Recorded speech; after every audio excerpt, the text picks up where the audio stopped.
We at the moment have nothing to lose, but at least we have the bragging rights. We have to make our fans happy.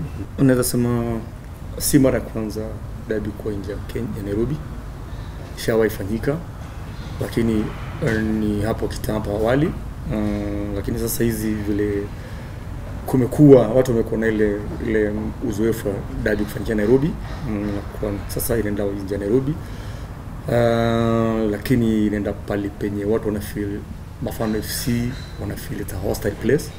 Hiyo mwanzo lazima tukubaliane naye kwa sababu wanapeleka team kwao nyumbani, wanapeleka team kwenye mafans wenye tio wajezoea pengine kuwa na derby unajua mezoea na Nairobi wenyewe wamezoea na Vilau au shi Nairobi Vilau ni mandugu wametoka hapa na pale, lakini sasa unaenda kupeleka derby pale penye mtu maybe ajui sheria, mtu maybe ajui vile derby ni ajui, maybe mpira ni urafiki, anachukulia mpira ni uadui.